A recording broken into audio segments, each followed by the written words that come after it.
nkoledde emyaka kumpi 2 kati obunaku bubiri bwokka okwecelebrate nga ne bakyali bange bubaliimiziza nnyo omutwe. Abantu bakola Otto Arena nnaku 3 nnaku 2 zibakooye. Nnaku bubiri just bakyali bange.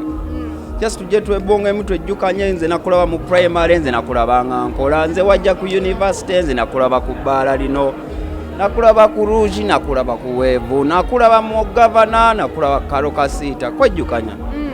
Kuba hape nkite mu bukitivu bwakyo nga buli omwe musanga mbayewo wachapako ekikyo kyagwa twalya twanywa. I'm basically franchise ya MC Katz in sense of MC eyegena kumulamu twanina ne foundation na ne Katz Music, so n'emyaka gyensigaza ndoza kankoleko service ya foundation sijiwadde nnyo budde njukize bakyali bange abali omusirimu akyaliyo abalwadde tubazeemu amaanyi abasobola omwewala tumwewale envugireko then mujja kundaba eno mu Katz Music mu music. Muntu kigwa buildings egwogamba onogwenzizaawo kuba ebiseera bisinga tewaliwo omuntu omu gwenyiza kuteekako liiso bangi the fact that nze natudde ne ngamba kati kimala buli ango ndabayo omuntu akisobola asobola okikuba si muwala si mulenzi si Evelyn si Carol si Future si Morgan si Top Boy Vianney nyinza okubabona si ba buildings nekyo nakyo nsobodde okugatta ku bulamu bwabwe kati bamala. Olaba nga kyokozeeko kimala oba MC ddala obukomyawo kimala creating a space. Abaana abamu bano nno balya kuba MC total.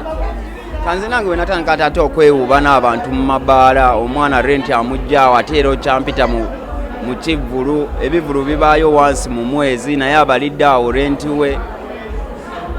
Aye nga nze Katonda akyanyamye nkyalina ebintu bingi ebirala bye nnyinza okukola byesitanakola na kufulfiringa nnyo nga bwa MC. Sina kyentyambu kizibu kiyawo kiyinza okunkuba nze kyensinga okutya kunyiza Katonda kubanga n'okufa sikutya ejja saagala nfe neme mubbongako mulabako ebisigadde naawe tolina kyoyinza kuntiisa mbuki temwagala mbalimba omanyi sitera nnyo okwagala naye bwe ntandika okulaba ate nga waliwo emuntuuka ne ngamba kambaweeyo kyo kituufu kiri on record gwe wawuliddeyo eyeegana nze nina abaana 2 nkiddamu nga balina obutuuze e Bulaaya wekigaana ennyo nga nnoonya sente za tiketi nga bava wano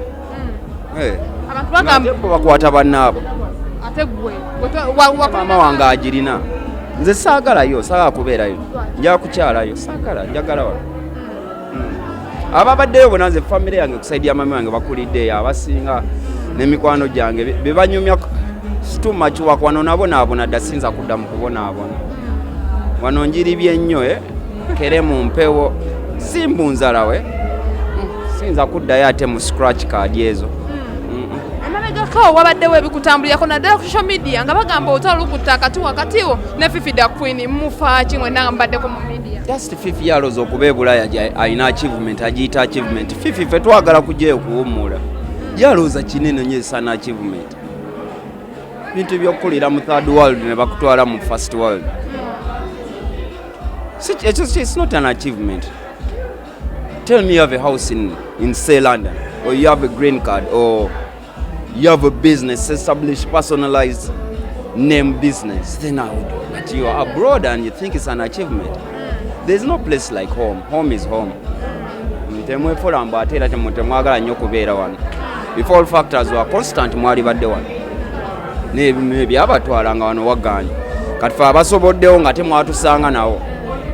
Kange nenyimira omukolo.